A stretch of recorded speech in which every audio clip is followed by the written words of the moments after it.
Limitless Wrestling fans, time for yet another edition of the Limitless Wrestling Podcast. Randy Carver joining me, John Alba here, and it's a new era here at the Limitless Wrestling Podcast, a new computer in the Casa de Alba, because, we just felt like waking up and dropping thousands of dollars on new equipment, you know? It's the funnest thing going, man. Isn't I wish that... I could do it every day of my life. Right, don't you? Just, when stuff just stops working. Yeah, I have a lot of choice words. I sent you a picture of what my computer looked like about 3 hours ago, so... Yeah, just a plain blue screen. Yeah. That's called... See ya. Yep. That's where we are. What's going on, man? I've been super busy last week. That's why we didn't have an episode. Sorry about that. Hey, man. I'm glad to be back this week, though. These are my favorite kind of podcasts, the Q&A episodes. I think we take a really cool dive into topics that we don't normally, so I'm excited to be back, and especially with this episode. Rumor has it, by the way, the Main Event podcast, one of our friends, might be doing some year-end New England or Maine Wrestling Awards coming up. Yes. I actually submitted some stuff to the categories the other day for both Limitless and Let's Wrestle. So if you're not subscribed to them, definitely do so. The Main Event podcast, that's Maine with an E like the state. I love their podcast, man. They always do reviews of the Limitless and Let's Wrestle shows. So maybe you want to hear a fan's perspective, or maybe you missed the show and want to catch up. They've got a great review on most every show that they go to. So I'm excited for those year-end awards. I saw there was a Best Trash Talker category. Maybe throw a little nominee. You may have been nominated. I can't speak. I know they're nominating people too. I can talk a little trash. I know you can. You do it on here. That I do. But yes, it should be a lot of fun. I was invited to a group about it today, so I guess I'll be involved in that process. So that could be fun. Very cool. But you're talking podcast, man. Got to throw out some plugs to Living the Gimmick here. I don't know if you've had a chance to listen, but last week we had on AJ Kirsch, the voice of WWE 2K19's career mode. How did that go? It was awesome. If you haven't listened to it, I highly suggest you do. It's the only place you're going to get an exclusive behind-the-scenes look at WWE 2K19 and the My Career mode. And I don't have a gaming console right now, so I went and I watched all the cutscenes from the game, and I'm not just blowing smoke because I like the guy, but I thought AJ did a hell of a job. And have you played the game? One of my friends actually got the game, and I sat through watching some of the My Career mode, and it's so well done. Like compared to what I used to play as a kid, it's amazing. The only thing I didn't like, they crap all over the indies, like the entire time. It's like, oh, aren't you used to wrestling in high school gyms? And I'm like, you know what? Well, they gotta have that stereotype. I'm like, you know what? I've gone to a lot of damn good shows in high school gyms before. Hell yeah, dude! They make some of the best venues sometimes. So I'm just saying, give a little love where it's due. And they couldn't even get John Cena to do his own voice. Did they not? No. Unreal. And so they got all these other superstars to do their own voice, which is good. Some of them are really bad acting. Some of them are great. Braun Strowman was great. Dan O'Brien, not so much. But I'm listening. And John Cena comes on. And I'm like, whoa, that is not John Cena. Not even remotely is that John Cena. And that was a callback. But, I guess AJ, for those of you who don't know the background on him, he was on Tough Enough, season 5, the one with Austin as the host. And he was an indie wrestler. So he lived that life. So getting him to voice the main character, it made sense. And it was genuine and authentic. Yeah. So good stuff there. Let me ask you something. If you had to have somebody, like if you weren't doing your voice yourself, who would you, if you could pick anyone in the world, who's covering the John Alba voice? Well, enough people tell me all the time that I sound like Ray Romano. I don't even know why people would say anything like that. Holy shit, we have uncovered some stuff here. I don't even know why anyone would say that, Randy. I don't sound like that. That's amazing. Wow. Yeah, we're doing a spin-off show. That's good stuff. So yeah, probably Ray Romano. How about you? I have no idea who I sound like. I just think I don't know. Chris Farley, maybe. Yeah, I could get down with that. I feel like when I'm like either yelling or talking really loud, I kind of sound like him. When I listen to it back on camera, I hear it on commentary all the time. What did he had the Chris Farley show skit where he'd be like, "Remember that one time that you put out that album with the Beatles? Man, that was awesome." I love those Chris Farley. He was great, man. He was so great. So great. So that's worth checking out on Living the Gimmick. In last week's episode, LTG 160, LTG 161 dropped this today, actually, as we record this, and I had some choice words about this Saudi Arabia situation. I'm interested to take a listen to that. I saw you post it earlier. Yes, I spoke for about 25 minutes to a half hour on it, and I highly suggest you take a listen if you haven't. Yeah, definitely. It's rare that I get heated about something in pro wrestling, and I got pretty heated about this. So, all right, Randy, it's Q&A time. Ask Limitless. We got a ton of questions to get to, so let's waste no more time and get to it. Actually, let's waste a little more time and remind people here about some of the shows coming up before we get to that. No Control and Limitless versus Blitzkrieg on November 30th and December 1st, respectively. What's the latest? Man, I'm so excited for this weekend. I 100% did not plan to end the year with a double shot, and I think I've said that before, but man, it was just too good to pass up. No Control on Friday, November 30th, Portland Club in Portland, Maine. Only about 140 tickets left already because this is a smaller venue. Don't forget, we do have to cut off some capacity here, where in Westbrook we can fit 500 here. Max capacity, we can do about 375. So it's not going to be our normal space. So definitely if you want your tickets, get them early. We sold a ton today. We got the big match set up that was set up last show. Josh Briggs one-on-one with Chris Dickinson. I am super excited for that because I don't think there's two people that have come into Limitless like Dickinson, like Briggs, and just run roughshod over everybody. You know, Chris Dickinson, one loss this year, and it was to Brian Cage. Nothing to sneeze at. Josh Briggs has had some of the biggest wins of his career this year in Limitless Wrestling. We look at Teddy Hart, and we look at last show at Brody King. So super excited to see that. Filthy Tom Lawler on this card, Christian Casanova, Puff, the Main State Posse, JT Dunn, as much as I hate to say it, Maxwell Jacob Friedman is on the card as well. So you can go to Limitless Wrestling on Facebook, go to the event page, click going or click interested, one or the other. That way you can keep up with all the notifications for this show. And then the next day, Saturday, December 1st, we're going to Enfield, Connecticut for the first time ever. It's Limitless versus Blitzkrieg Pro. And the same thing, event page, Limitless versus Blitzkrieg is right there. Click going, you can get all the notifications. But representing so far for Team Blitzkrieg, the Batiri of Oberion and Kadama and DJZ. And so far for Limitless Wrestling, we've got Harlow O'Hara and Doomfly of Eli Everfly and Delilah Doom. So I definitely still want to know who do you want on Team Limitless, and let Blitzkrieg know who you want to represent them as well. I'm super excited for how this is going to go, and we kind of went through the layout of the show last week, but there's going to be 6 matches that are Limitless versus Blitzkrieg. The winners of those matches are going to move on to a Survivor Series style elimination tag main event later in the night, and obviously with those 6 matches, the teams could be uneven. So I just hope we whoop them. We don't even have to do that elimination tag match, and we all go home knowing that Limitless is top tier around these parts. But super excited for it, man. New fan base to appeal to, and something really cool for both fans of both promotions.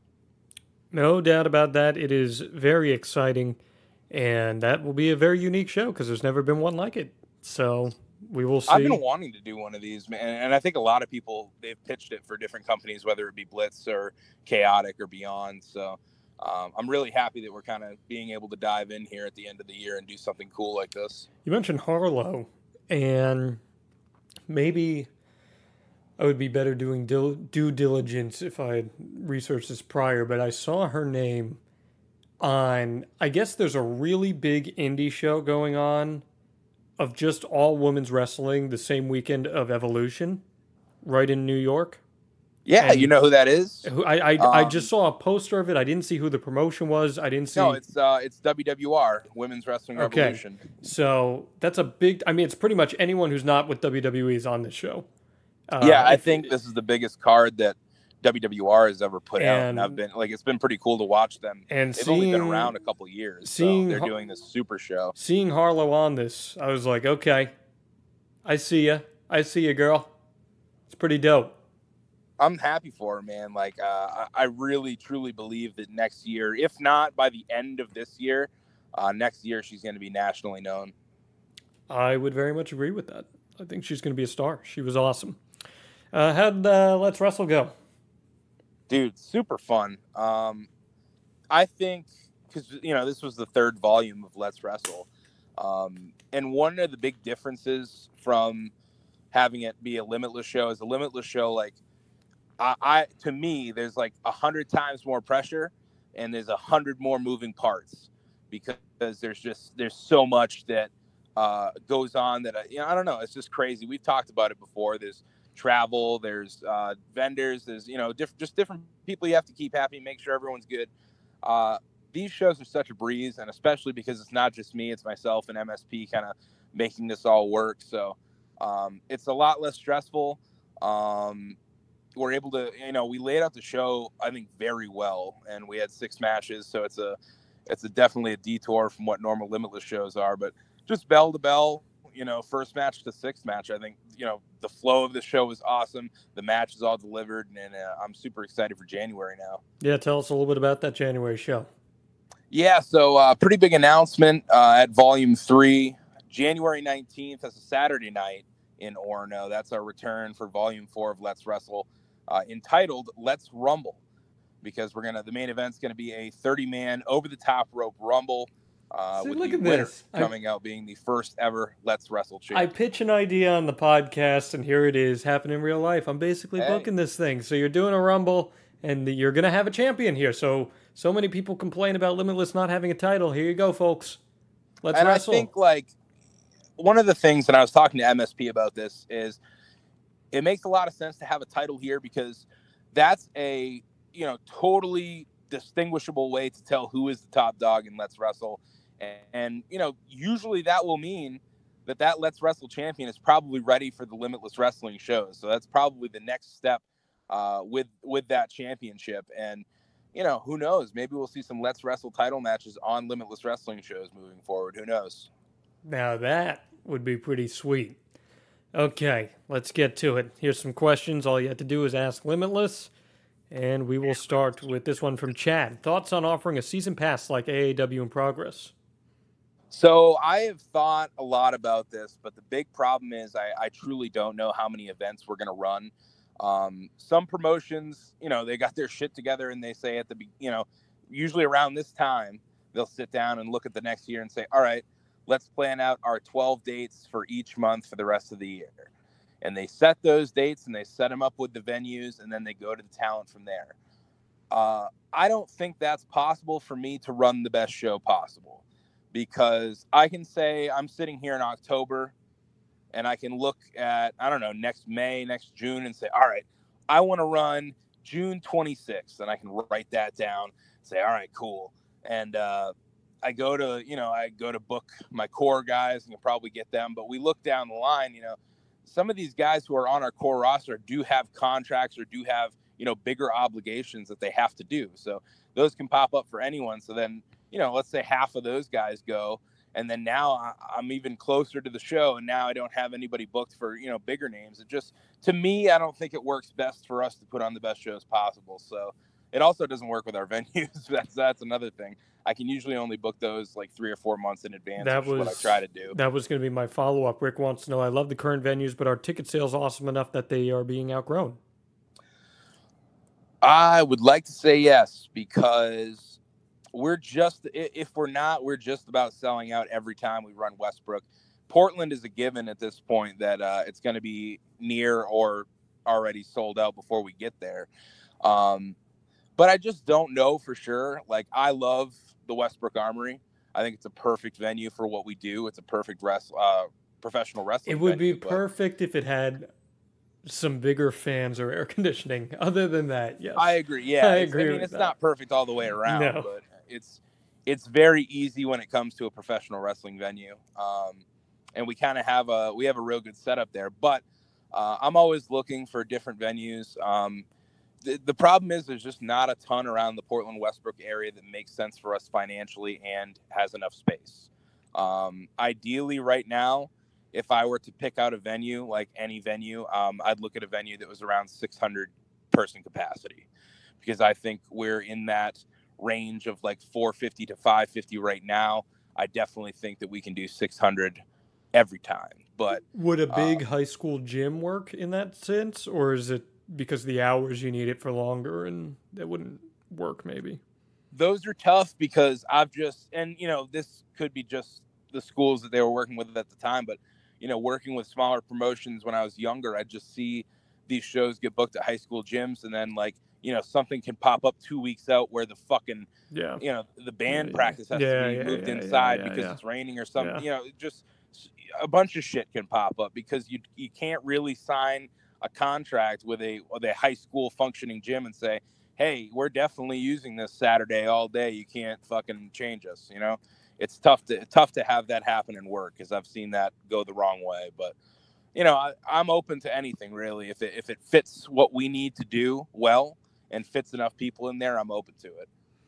Absolutely, Randy. I'm going to ask you to turn up your volume a little bit if you can, just for everyone to hear. Yeah. We will keep going through these questions. Rachel wants to know best eateries you found on the road for shows. Ooh, okay. I love Otto just because it's open after every show. The toughest thing is trying to find something that's open once we, get the ring torn down and head out. But I think they also mean, when you go to other wrestling shows in other states, you used to go down to a lot of Beyond shows. I'm sure you still do. When you do that, do you encounter anything? Okay. Pappy's Pizza in Manchester, New Hampshire. That was an awesome one. And the Purple Cow in Fairfield. I don't know if you've ever been there, John. I've been there. Mm-hmm. I always stop there. Was that pancakes and stuff? Yeah, it was basically like a hometown Denny's, because they'd be open till 1 a.m. on Fridays and Saturdays. So if it was a show that you were back early enough from, you could hit it. Yeah, being in Orlando, stuff is actually open late now. It's great. Dude, anything in my town, the latest thing open is 10 p.m. Yeah, it's ridiculous. I got to go to Old Town. Yeah, it's 20 minutes away. I hate it. Got to go to Old Town only for it to close at midnight instead. Exactly. Jeez. Everything's 24/7 here. It's fan-freaking-tastic. That's insane. Love it. Well, that's how normal people live. Maine is just different, man. We're tired, brother. Oh, dear Lord. You're too worried about what Ted Smith did in the 1957 Class A East regional finals at the old Bangor Auditorium. That's what people are more worried about up in Maine instead of staying open late. Not me, brother. I'd love to get a road milkshake at 2:30, but it doesn't happen. So everybody's worried about Ted Smith, I guess. Got to get on that Wawa flow, man. Yeah, I'm down. Continuing here. Will wants to know, what were the results of the Eric Greenleaf podcast poll? We didn't do it because I knew it would. Because you knew it would fail. Succeed. Exactly. That's right. Yeah. Exactly. One of these days it'll sneak up on you when you least expect it, and boom, Eric Greenleaf's going to be in your podcast feed. Oh, dear Lord. The Indie Wave. Who do you anticipate joining Team Blitzkrieg for the show? So we know a couple, but who else do you think? I honestly don't know, because DJ Z is a guy I did not expect. Yeah, that one came out of left field. One thing I know is PCO got announced for the show. I don't know if you saw that. I did. PCO, I'm really making a bargain of getting him on Team Limitless. I don't even think he knows who Jeremy Leary is. So I mean, he had one of the best matches of his career in Limitless. Yeah, man. So? Him and Chris Dickinson tore it the fuck down. I love PCO, so I want him on Team Limitless. But I don't know. I was thinking about that. Let me sidebar here real quick off PCO while you think about that. I was at work the other day, and I went up to one of our reporters who's a casual wrestling fan at best. Yeah. And more so an old-time wrestling fan. I say, who are the best tag teams of all time, Greg? And he's like, well, you put you put Arn and Tully up there. Put a couple. He's like, I think you got to put the Quebecers up there too. Hell yeah. And I go, in my other life, where, my past life, where this other past being of mine used to encompass my soul. Yep. He worked on a couple shows with PCO. And, PCO is pretty freaking awesome. Yes, he is. I told him that. He goes, Pierre Collette's still going? I said, hell yeah, he is. You can go over to limitlesswrestling.com and look up Limitless Wrestling on YouTube and see what PCO is all about. Yeah, absolutely. Right, who else? It is crazy, though, when you really sit back and think about it. It's crazy to see him going at the level he is. Who else do you think would be on this Team Blitzkrieg? So I would have to say that Jeremy Leary and Skylar would make a ton of sense. Skylar's on that show, too, by the way, the woman's show. She is, yeah. She's been on a lot of WWR stuff lately. I would think that the former Blitzkrieg Bedlam champion, Smart Mark Sterling, would be on the team. I would also guess that CPA would be on the team. But I'm not sure because they do have, like, there's a lot of guys who cross over, too. So it's, I have no idea. I'm excited for the announcements just as you are. Bradford the Barber, favorite moment at the Portland Club? That's a great question. I'll come up with a couple here. I would say I think that street fight between AG and JT Dunn was one of the best matches in Limitless history. I would agree. Yeah, I think that's definitely. I was actually putting together, spoiler, the Best of Limitless Volume 3 is coming soon, and I was putting together just some lists to try to pick from it, and that's the top one, obviously, because that's, I think one of the better matches in Limitless history. I think probably one of the best matches in the Portland Club. But got to think the Ace Pounce of AR Fox, dude, that was nuts. Yep. That show was just loaded. What else? What else can you come up with? One of my favorite ones would be Darby Allin's debut in November of last year. Mm-hmm. He wrestled Josh Briggs, and I just think it was really cool because Josh was obviously supposed to wrestle Teddy Hart. We know what happened there. Yep. And it was a tough way to debut for Darby because Darby at that point was just on the cusp of being very well known. He was kind of just having his first big rivalry in Evolve, and really hadn't been in the New England area much up to that point. I think he'd only been in the Northeast for GCW. So relatively unknown, even though probably most people knew his name. And within, 2 minutes into that match, the dude has the crowd in the palm of his hands and they fucking love him. That's so cool to see just how quickly the crowd got behind Darby in that matchup. I'd agree with that. Nate wants to know, what separates a venue from being easy and difficult to run as a promoter? The biggest one is the people, honestly, because, you're dealing with people throughout the whole thing, whoever owns it or whoever you're renting it from. So if they're easy to work with, if they know, what professional wrestling is, what they're getting into, and, they're cool with it, looking like it's getting out of hand, if they're cool people, then it's super easy. Some people, they're going to rent their building because they want to make money, but they don't like professional wrestling. So it does get tough when you have an owner who doesn't want to work with you, or there's, there might be sanctions on the building, or there's curfews, or, whatever the hell is in place. That makes it difficult. And in general, layouts of buildings, if we have an easy layout where it's an open floor, that makes for a very easy setup and a very enjoyable experience.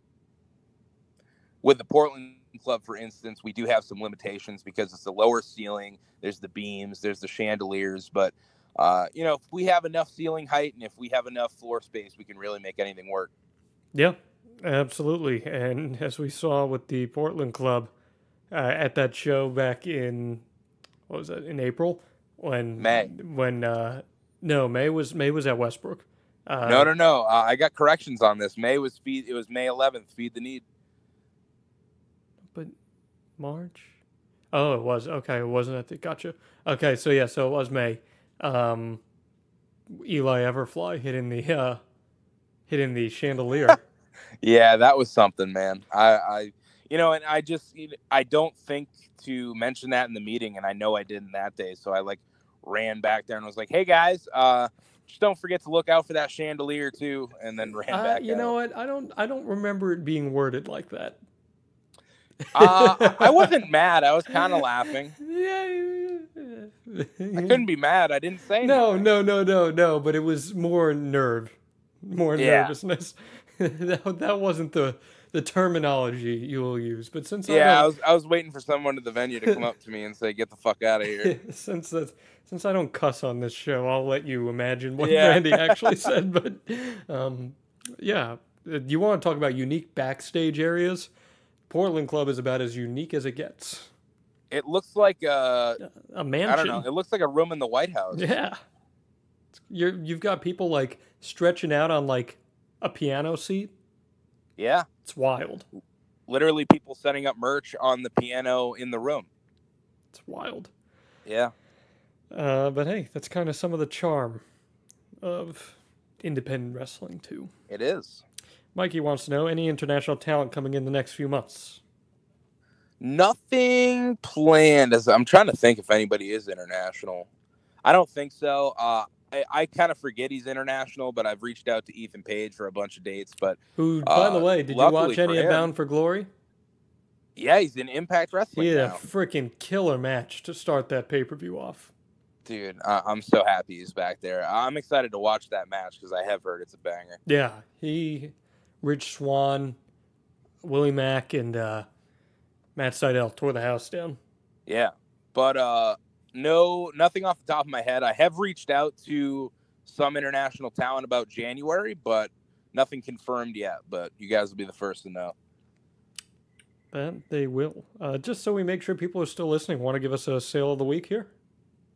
Yeah, so this coming week, all Limitless Wrestling t-shirts, all the logo shirts, anything that's not a baseball tee or long sleeve or hoodie are going to be 50% off on limitlesswrestling.com. So from Thursday to Thursday, you're going to see 50% off t-shirts, any logo, anything on them, as long as they're a t-shirt, 50% off. There you go. If you're listening to this, you know about it. Don't tell anyone else. It'll cost us money. Let's continue here. Kyle asks, now that you're doing shows in Connecticut, are there any plans to do other shows in other states like New Hampshire? I feel the Seacoast area is a nice midpoint between Boston and Portland. So I actually, months and months ago, I talked to Joey Eastman about what it takes to run a show in New Hampshire.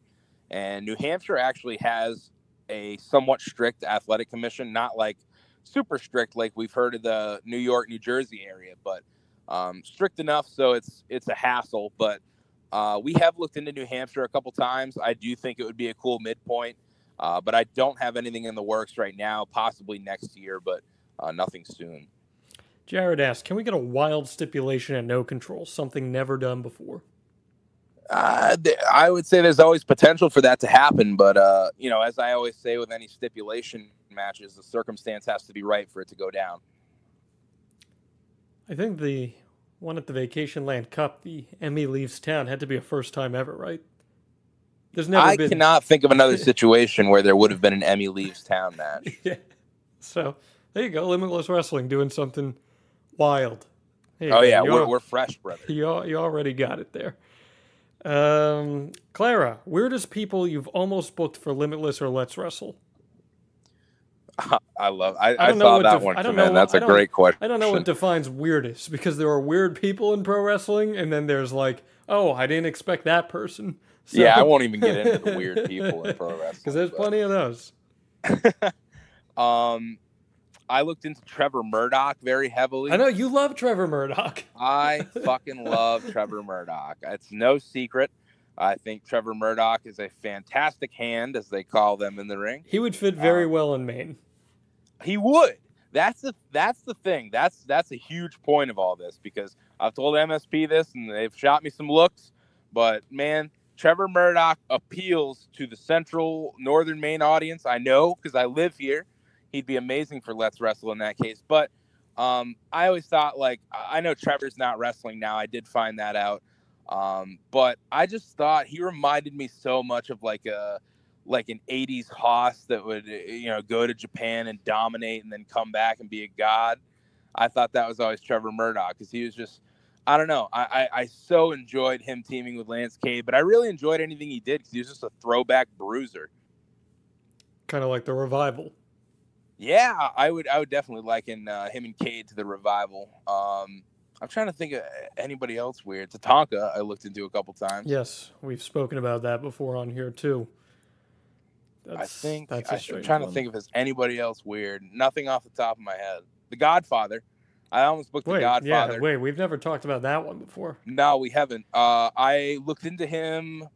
I want to say it was for January of this. It was either January of this year or November of last year.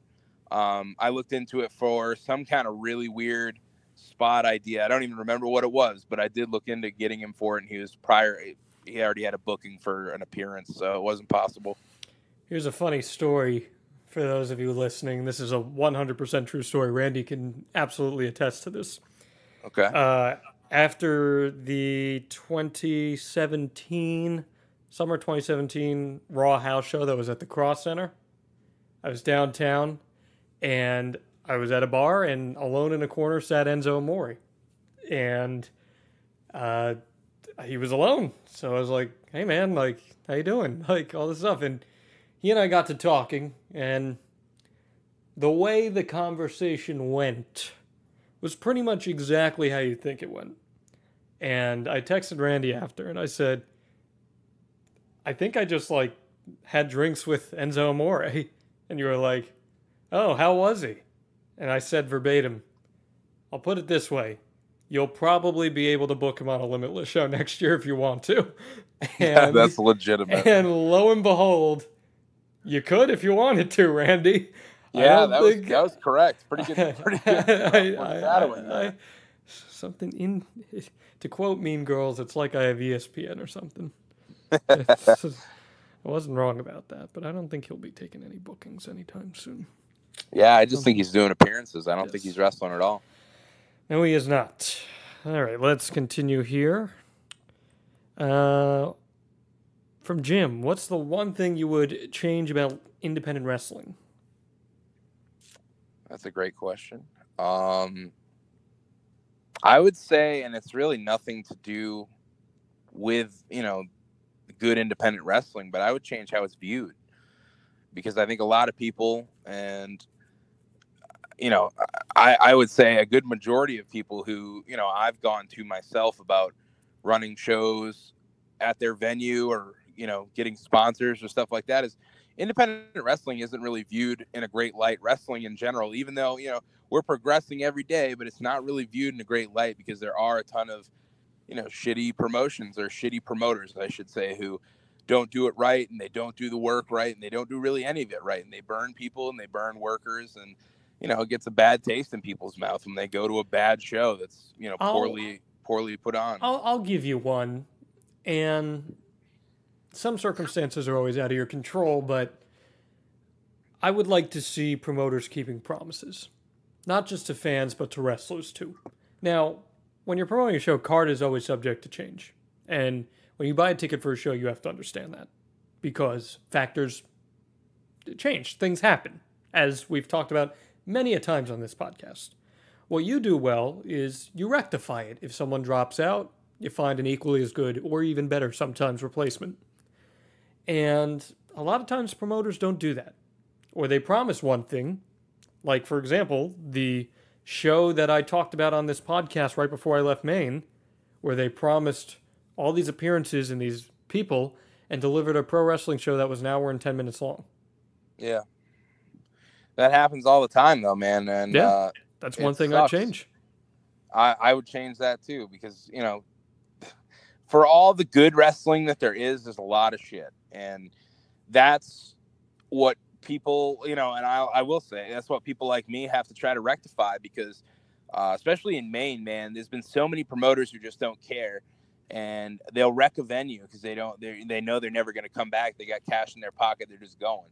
And there's just so many burned people around wrestling because of these bad, just bad deals, bad people who shouldn't be in the business. So it's fun though. It's rewarding to like try to rectify that with people and fans who have been burned. We've had numerous situations, and this just as well as I do, where these big shows get planned with these big stars on it from all over the world. And, I can sit back 3 months beforehand and know, hey, that show is not going to happen.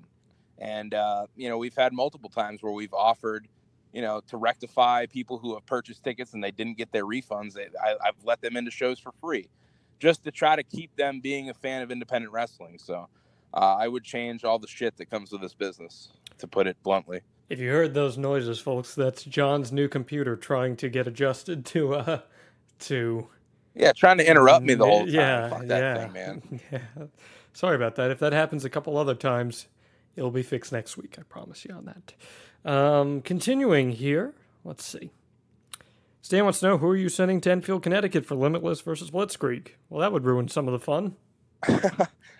We do not have the full team picked out yet. I do know that Harlow O'Hara, Delilah Doom, and Eli Everfly are 3 that are heading there now.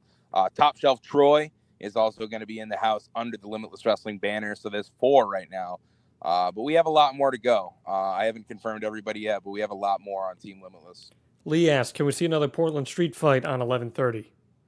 Hey, man, if a situation calls for it, I would almost say that Ashley Vox and Chris Statlander is about getting to that point. But who knows, man? The card's still coming together. I don't know for sure, but I'd love to see another one because Anthony Green and JT Dunn, as we said earlier, one of the best matches to happen this year. Ryan asks, where has Tabernacle Day team gone? They had a great match with MSP and were never seen again. I'm so bummed about TDT and Bucks because they came in so hot in Limitless Wrestling and people loved them so quick, and they're just fantastic, man. I had so much fun just sitting back and watching their matches. And they only had like 3 in Limitless, if I'm not mistaken. And the problem is that you do have to have a work visa if you are a Canadian citizen performing in the U.S., regardless if it's independent wrestling.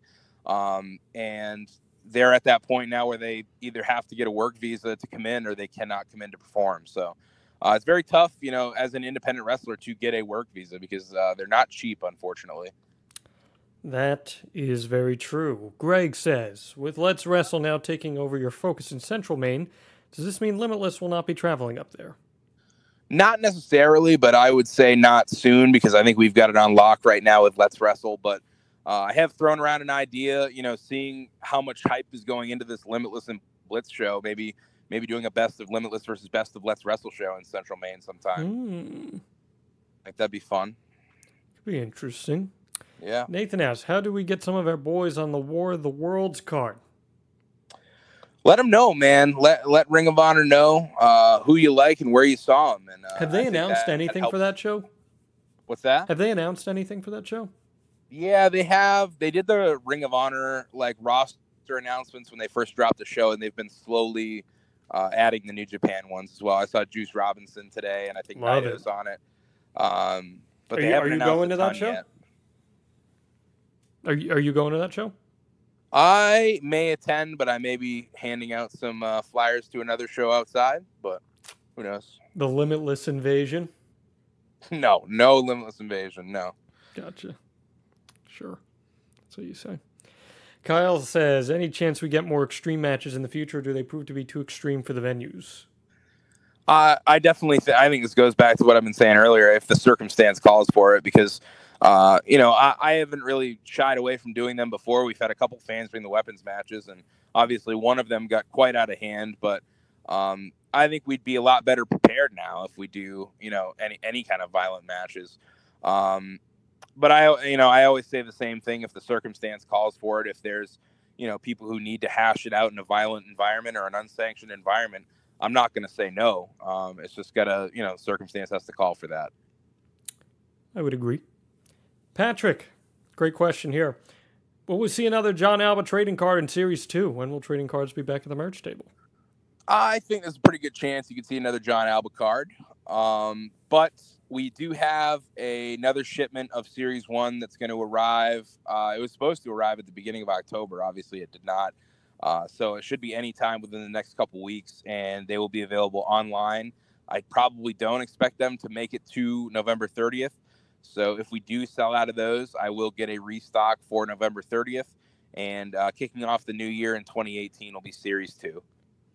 And our last question comes from Fred. Who are the most unique wrestlers going today, in your opinions? PCO. Yes, I would agree. And I'm not even just saying this to blow smoke up our own ass, but I think we've got some really unique wrestlers on the scene in Limitless. People like Darby Allin, Harlow O'Hara, Kristen Statlander, even the Main State Posse, Anthony Green, the Retrosexual. Looking across, the nation of independent wrestling, I really enjoy the Carnies. And this doesn't just have to be indie wrestling. This can be in general, too. Most unique. Oh. This is just, who are the most unique wrestlers going today? I like the Carnies a lot. They're doing something different. Going today. I love Elias. Elias is unique. I very much enjoy Elias. Even though it's a gimmick that's been done a lot, he brings a very fresh take to it. I agree. It's old school, but it's new school at the same time, I think, because it's just... Velveteen Dream, very unique. Velveteen Dream, yeah, he was my next one for sure, because I would say Aleister Black, too. Aleister Black, I'd agree with. He's created... I've watched him for years, and just the presence that he brings in a ring is unmatched. It's so cool to watch his matches for me. Switchblade, Jay White right now, for me. I haven't seen enough of Jay recently. Really? His nothing recent. His stuff with Tanahashi that he just wrapped up was just so fantastic. I'll have to check it out. And look, Kenny Omega is so unique in his own way too. I agree, man. He's 100%. Got that like pop culture blending with this like old school pro wrestler. It's very unique. I don't disagree. I'm trying to think of any other real good ones out there. I'm going to go with Amazing Red, too, even though, yeah, he's been around forever, but, yeah. Red is just unique watching his matches because, he was one guy who always blew me away, just watching him because it was always so effortless, it seemed like. But I was watching, I think it was 2003, Ring of Honor, something that him and Brian Excel were on teaming, and they're just unreal, dude. Amazing Red still, he's only really wrestling in House of Glory right now. But the dude's still unreal, and he's been wrestling forever. And his matches are just so fun to watch. I'd put Brian Cage in that conversation, too. Yeah, dude. I agree. Not many guys his size can do what he can. No, absolutely. They certainly cannot. And the next time we do an Ask Limitless question, you can send in yours. Just use that hashtag AskLimitless. Send it on Twitter at LWMain, on Facebook, Limitless Wrestling. You can tag Randy or myself in them as well. Got to give a shout out real quick here. Just announced this past week, Ace Romero's heading MLW. Dude, how cool is that? We talk about it every week, I feel like, but MLW just continues to grow and grow and grow, and to see all these Limitless guys on it, man, that is so great for Limitless. Can I say another thing cool that I just found out yesterday? Sure.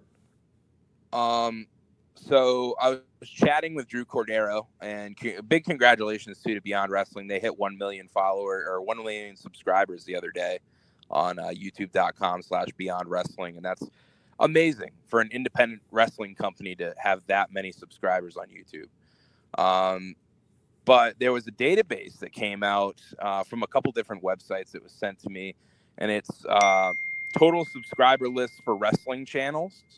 And obviously WWE owns the territory, but number 10 on that list of anything on the globe is Limitless Wrestling.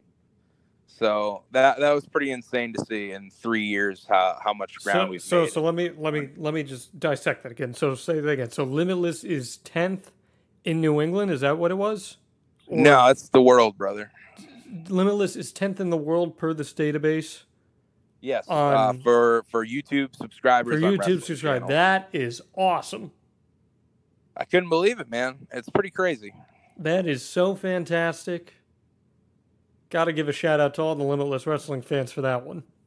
Yeah, Limitless Wrestling fans, the wrestlers who have put in so much time. Tanya and Harry, who make us look like $1 million with everything that they do. It's really cool, man. There's been a lot of people here from day one, just putting in so much work to try to make this thing from Maine that looked unattainable be a nationally known thing. So thank you to everybody involved. It's crazy. Wow, wow, wow. That is pretty awesome. Got to think. Maybe they got the best podcast, too, of any of those promotions. I think so. I love our podcast. They could subscribe on iTunes, on Podbean, wherever you get your your podcast, if it is the Limitless Wrestling YouTube, which is totally possible because the podcast goes up on there, then that's great because you can get your hands on that then there too. Make sure you subscribe, you share, and God, please, please, this is all I ask. Leave a review. Whether it's just hitting that 5 stars button or then inputting a little text saying you think that there's some just fantastic Audible chocolate coming their way. That's all we ask for, folks. Please do that. And we will be back as soon as we can with another edition of the Limitless Wrestling Podcast.